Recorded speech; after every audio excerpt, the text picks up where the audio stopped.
planning on doing a video today. Matter of fact, me and my girl get ready to head out in just a little bit and do some things. But I wanted to do, this video is going to be essentially a quick follow-up. This video is going to be a quick follow-up from Thursday's video. From the video I did Thursday about giving my evaluation and assessment of the 5 tenets or 5 distinctive belief systems of the MGTOW movement. Because I've received a lot of feedback, both publicly and privately. I've received a lot of feedback on that video. Most of it actually very positive. Most of the feedback I've gotten has been positive from it. Although I got a few messages, both publicly and privately, where people, if nothing else, respectfully disagreed with some aspects of my assessment. So I just wanted to quickly cover a few of those before I head out for the day. As you know, there was 5 specific tenets of MGTOW that I highlighted and then offered an assessment of. I'll give a quick recap of each one. Tenet number 1 was basically MGTOWs who believe in avoiding interactions with women, period. They don't believe in interacting with women romantically. They don't believe in interacting with women strictly for casual sex. And they don't believe in interacting with women for purely platonic friendships. So in all 3 of the major areas of interacting with women, they don't believe in interacting with women. And the most they might believe in interacting with women is in a work situation where they absolutely have to. But as far as romantically, strictly sexually, and or platonically, they don't believe in interacting with women. I call that faction number 1. And that's the faction I said in Thursday's video that I have the least criticisms of. I don't agree with it or necessarily co-sign with it, but I don't have any harsh criticisms of that faction. That's the faction MGTOW that I tend to most associate with being a true MGTOW member, is being a man who seeks to basically be a voluntarily celibate monk. A voluntarily celibate monk. Faction number 2, and this is the faction I actually got the most challenged feedback from, and I'll touch on that in a second. Faction number 2 would be men who have proposed to completely avoid marriage, avoid cohabitation, avoid long-term romantic relationships with women in general. And I think that's it. Yeah. Oh, the 4th thing was avoid getting women pregnant and raising children with women. So faction number 2 is guys who want to avoid marriage, want to avoid cohabitation, want to avoid any form of long-term romantic relationships with women, and they want to avoid getting women pregnant and raising children with women. The only thing they're open for is engaging in 1 or more episodes of short-term, non-monogamous, casual sex with women. That's faction number 2. Faction number 3 is actually very similar to faction number 2, but the main difference is faction number 3, they don't believe in pursuing women for episodes of short-term, non-monogamous, casual sex. They don't believe in pursuing women for episodes of short-term, non-monogamous, casual sex. They believe that women should pursue them, should approach them first and initiate a conversation with them first. And actually, that was the second faction that I had the least amount of criticisms towards, although I said that many men who subscribe to this faction, I believe, are being at least a bit unrealistic, if not flat out delusional. But other than that, I didn't really harshly go in on faction number 3. So faction number 1 and faction number 3, I didn't really go in too hard on. Faction number 4 was the faction I went in on the hardest. That's probably the faction I would say I went in on the hardest. Faction number 4 is also very similar to faction number 2 and faction number 3. Faction number 4 is very similar to both faction number 2 and faction number 3. They also don't believe in marriage. They don't believe in cohabitation. They don't believe in long-term romantic relationships. And they don't believe in getting women pregnant or raising children with women. But the difference between them and faction number 2 is that they have more of an angry undertones about their behavior. They basically believe that all women are highly promiscuous sluts and scandalous, manipulative, materialistic whores. And they just believe pretty much 99.9% of women on earth are just no good. And so they tend to have more anger, more bitterness, more misogynistic attitude. You could say faction number 4 is basically a more bitter, resentful, and misogynistic version of faction number 2. And faction number 4, they actually believe in tricking. They actually endorse and condone tricking. They believe not only in having casual sex, exclusively casual sex with women, but they believe in using the services of street prostitutes, professional call girls, upscale erotic escorts, and other professional sex workers. So yeah, that's faction number 4. And then faction number 5, which is what provoked, this is the main faction that provoked Thursday's video, was men who they don't really believe per se in avoiding marriage completely or avoiding cohabitation completely or avoiding long-term relationships completely or not having children completely, but they just believe in being their own man, basically behaving towards women and conversing with women in a manner that is the way they really want to.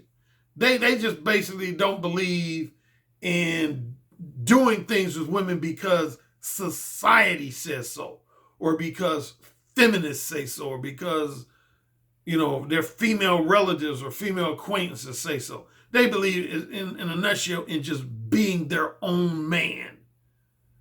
So that was faction number 5. And I'm going to briefly talk about the feedback I received. Okay, faction number 1, again, which was the faction that I received the least criticisms of, I didn't really get too much negative feedback on that. I didn't have anybody challenge my assessment on that one. And a lot of people did agree that that's how a large percentage of guys who call themselves MGTOW believe in, is faction number 1, which is avoid, just basically to aspire to be a voluntarily celibate monk. A voluntarily celibate monk. That would be faction number 1. Again, I didn't have any major criticism of that. I don't agree with that. I don't endorse that faction or agree with it, but I respect it. That's what I said in Thursday's video. I don't agree with it or co-sign with that, but I respect it. Faction number 2. I would say probably of all the 5 factions that I offered an assessment of, this was the one I got that provoked the most feedback in the last 36 to 48 hours from guys. Mainly, a lot of guys, excuse me,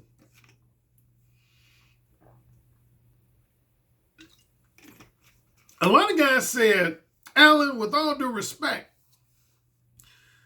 if a guy was to read your book, The Beta Male Revolution, which, a lot of guys love, by the way, we would actually be under the impression that you either are in faction number 2 or at least used to be in faction number 2 before you hooked up with your current girlfriend. You kind of, if most men were to read your book, The Beta Male Revolution, they would at least get the loose impression that you would endorse and condone faction number 2. So I don't see why you had so many problems with faction number 2, because you kind of give off the impression in that book that you're anti-marriage, anti-cohabitation, anti-long-term relationships, and anti-children. Well, number one, that's false. I've done at least 2 or 3 videos this year where I clarified. If you go back in my videos I've done in 2019, at minimum, I did at least 2 videos where I specifically pointed out that misinterpretation, that a lot of guys felt like I was anti-marriage. I've never said I was anti-marriage.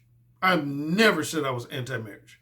You will not be able to find a quote in my book, The Beta Male Revolution, or any of my other books where I say I'm anti-marriage. You'll never be able to find a video where I say I'm anti-marriage. I've never announced myself as being anti-marriage. I've never said I was anti-cohabitation. I've never said that in my books. I've never said that in any of my videos that I know of. I've never said that. Anti-long-term romantic relationships in general, I've definitely, no, for a fact, I've never said that. I've never said that. I've never said that in my books. I've never said that in any of my videos. And finally, anti-children. I know for a 2,000% fact I've never said that, because to be quite frank, I've always wanted children. I've admitted that in some of my Patreon exclusive live streams. I've admitted that I've always had a strong desire to have at least one son, one daughter, or both. I've always admitted that. So I know that's a lie. If anybody suggests I've said that or even implied that. So all of those are wrong. I've never endorsed faction number 2 or condone faction number 2. Secondly, I have 2 things about faction number 2. Number one, I don't really look at that as being truly MGTOW. I don't really look at faction number 2 as being truly MGTOW. To me, that's simply representative of being a prolific womanizer and or a confirmed bachelor. That's basically what faction number 2 is. Faction number 2 is just simply a guy who is a prolific womanizer / confirmed bachelor. I know a lot of men in my life who were prolific womanizers / confirmed bachelors. I give you a celebrity example, even though he's passed away now, would be Wilt Chamberlain. Wilt Chamberlain, the former NBA legend Wilt Chamberlain. He would fall in the category of faction number 2. He never got married. As far as I know, I don't think he ever cohabitated with a woman. I do think he had a child with a woman, but it wasn't intentional. It wasn't intentional. I think he accidentally got some woman pregnant. So I do think he had. But yeah, he would be the closest thing to a celebrity example of somebody who would either fall into faction number 2 or come very close to falling. But he just considered himself a confirmed bachelor. So I don't really consider guys in faction number 2 truly MGTOW. I consider that a guy who's a prolific womanizer / confirmed bachelor. Second thing I said about faction number 2 is I don't so much have a problem with guys who are in faction number 2 if that's their choice. I just mainly the main problem I have with guys in faction number 2 is guys who try to discourage and dissuade other men from not getting married, not cohabitating, not engaging in a long-term relationship, or not having children with men. That's what I have a problem with faction number 2. Is if that man chooses to avoid all 4 of those things, and he just leaves it at that, I don't have an issue with him. Again, I would just consider that guy to be a prolific womanizer / confirmed bachelor. But if he takes a step further and tries to dissuade and discourage other men from avoiding those same 4 things, then yeah, that's where I have an issue with faction number 2. Faction number 3, I already touched on that enough. I didn't really get any particular feedback on faction number 3. Although some guy wrote me this morning and said, Alan, I've heard you endorse giving women your contact information, specifically your phone number. When you say that's the same thing as encouraging a man to wait for a woman to make the first move, no, it's not. Because the only reason I would give a woman my contact information or my phone number is after I've already told her that I'm attracted to her and I'm interested in spending time with her. So I technically made the first move. And me giving a woman my contact info or my phone number would be waiting for her to reciprocate my desires, interests, and intentions. To reciprocate my desires, interests, and intentions. But if I was the one to approach her and initiate the conversation, then I made the first move. Get it? Got it? Good. Okay. Faction number 4. Again, that was the faction I had the most harshest criticisms about of the 5 factions, was faction number 4. To me, those guys who are just basically angry, bitter, romantically and sexually frustrated misogynists and incels. Yeah, I would throw incels into faction number 4, and even more in more extreme cases, your incels with homicidal and or suicidal tendencies. They would also fall under faction number 4. Yeah, that's who I have definitely the harshest criticisms of. To me, faction number 4 is just a more angry, bitter, resentful, and misogynistic variation of faction number 2. I'm trying to the one feedback I got in respect to my assessment of that faction was a lot of guys were like, Alan, how come you always want to take it easy on these women? I hate to say it, but Alan, it seems like you don't want to treat women like the no good bitches that they are. You always trying to give these no good bitches a pass, man. You're almost bordering on being a male feminist, man. Why are you always trying to defend these women? Again, I ain't trying to be lengthy because I'm going to go out in a little bit, but here's my thing. And I did, if you remember, I did at least one video where I said, in most situations, women are not the problem in regards to your love life and sex life. You are the problem. Or if not you specifically, your gender is the problem. Your gender is the problem. That's the way I look at it. If you go all the way back to like my 1999 ebook version of Mode 1, I say that as far back, that was 20 years ago. I said that if chapter 8 of my 1999 version of Mode 1, one thing I said is never concern yourself with what you dislike about women or any aspect about women's behavior that irritates you or frustrates you. I said, do not concern yourself. The main reason is because it's out of your control. Women's behavior is out of your control. You don't have any direct control over changing or improving a woman's behavior. That's out of your control.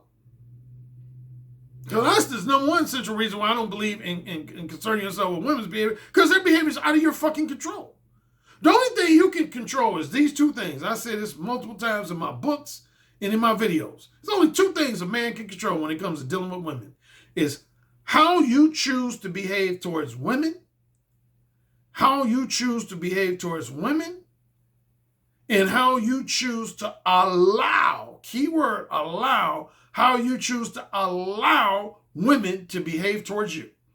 That's the only 2 things you have control over in this life when it comes to dealing with women, is how you choose to behave towards women and how you choose to allow women to behave towards you. So if you want to know who I feel have caused the most problems in the dating scene, it's not women.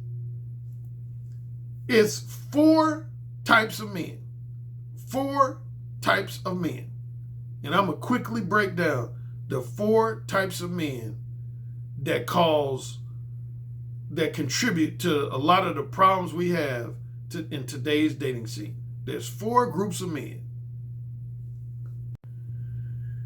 And that would be group number 1.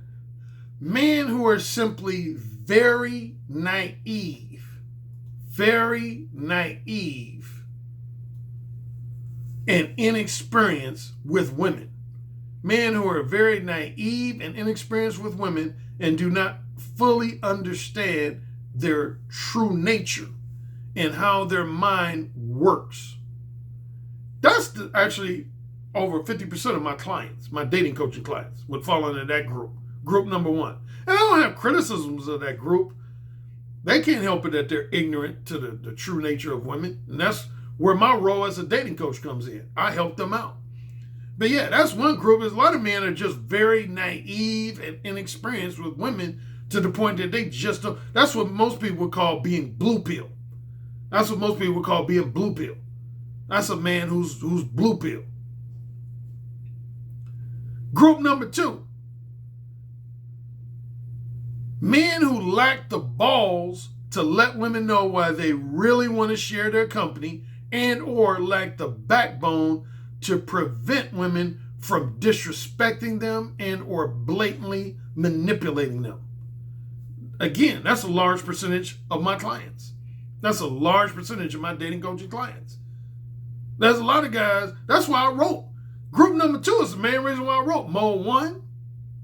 That's the main reason why I wrote The Possibility of Sex, and to a lesser extent, Who Said Again and the Beta Male Revolution. Pretty much all four of my books. But definitely Mode 1 and The Possibility of Sex was provoked by men who fall into group number two, man. There's a lot of men who just don't have the confidence and courage to straightforwardly let women know what they're specifically looking for. Are they looking for long-term monogamous sex? Long-term non-monogamous sex? Short-term monogamous sex? Short-term non-monogamous sex? A lot of men don't have the balls to tell women straightforwardly what they're looking for. And because of that, that's why I did a video called Women Will Always Be Able to Manipulate Men Who Are Ineffective Verbal Communicators. I did a video earlier this year called that. I said women will always be able to manipulate men as long as they remain ineffective verbal communicators. And that relates to men in group number two. Third group of men that I think contribute to a lot of the flaws and weaknesses in today's dating scene. Men who seek to lie to women, mislead and manipulate women, and generally toy with women's emotions. Men who are just blatant liars, blatant manipulators, and men that have no problem toying with women's emotions. Yeah, as everybody know, man, I have very harsh criticisms of men in that category. Within the parameters of my teachings, that will fall under Mode 3. Guys who exhibit that behavior would fall under Mode 3. That's Mode 3 behavior. I can't stand men who are just blatantly dishonest with women, disingenuous with women, misleading and manipulative with women, and just generally seek to toy with women's emotions. A quick example would be giving women the impression you want a long-term sexual relationship when you really want a short-term sexual relationship, or giving women a misleading impression you want a strictly monogamous sexual relationship when you really want a non-monogamous sexual relationship. I have no love or respect for any guys who do that shit, man. I think guys like that are the scum of the earth. I think any guy who falls in that category, you're the scum of the earth. And you don't have any right to be criticizing women. None. None whatsoever. And then the final group of the four men who I think that contribute to a lot of the flaws and weaknesses in today's dating scene would be men who have a high degree of anger, bitterness, and resentment toward women to the point where all they want to do is criticize women, insult women, and intentionally antagonize women, and in more extreme cases are tempted to physically harm women, rape women, or even murder them. As far as I'm concerned, a lot of the guys who fall into this group 4 would fall under faction number 4 of those 5 MGTOW factions. Elliot Rodger, to me, fell into this group. Elliot Rodger will always bring up the murderous incel. He fell into this group, group number 4. I call this the black pill group. That's what I simply call this, the black pill group. Or the blatant, another alternative title would be the misogyny group. The misogyny group. They condone misogyny. Similar to group number 3, I have no love or respect for any guy, or sympathy or empathy for any guy that's in group number 4, man. You guys are trying to blame women for problems you're causing. That's what you're doing. If you're in group number 3 or group number 4, you're trying to blame women for problems that in reality you're the one that's contributing to the problem. They're the ones who are contributing to the problem.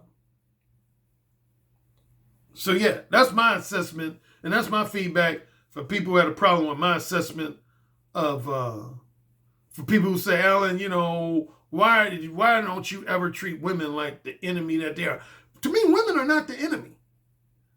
If anything, and again, I've said this on videos, to me, men who are weak, no backbone men are the main problem in society. Men who are weak and have no backbone, men who are dishonest and manipulative themselves, or men who just have pure, genuine hatred for women. Those are the men that have more problems than women themselves. That doesn't mean I don't call out. I'm afraid to call out women on their bullshit. All you got to do is read my book, The Possibility of Sex, and know that I ain't afraid to call out women on their dishonest behavior, their disingenuous behavior, their misleading and manipulative behavior, their materialistic behavior. I call out all 4 of those things in my book, The Possibility of Sex. And finally, my assessment of faction number 5. To me, that's not MGTOW at all. And I'm repeating myself now from Thursday. But faction number 5 was guys who believe that MGTOW just represents acting the way you really, really, really want to act towards women. To me, that's not being MGTOW. That's just being a man. That's being a dominant alpha male. That's what that is. That's what it means to be a dominant alpha male who doesn't give a fuck about what other people think. That's what that means. Get it? Got it good. So that's my follow-up for Thursday's video and the feedback I received on Thursday's video. And in my Patreon exclusive portion, I'm going to touch on real quick. It's going to be real short. But I had a couple guys just in the last 2 or 3 days ask me about manipulative time wasters, and more specifically, manipulative time wasters who are cock teasers. Cock teasers. And they asked me, Alan, how can you tell if a woman is not only a manipulative time waster, but more specifically, a cock teaser? And I'm just going to briefly touch on that in today's Patreon exclusive portion.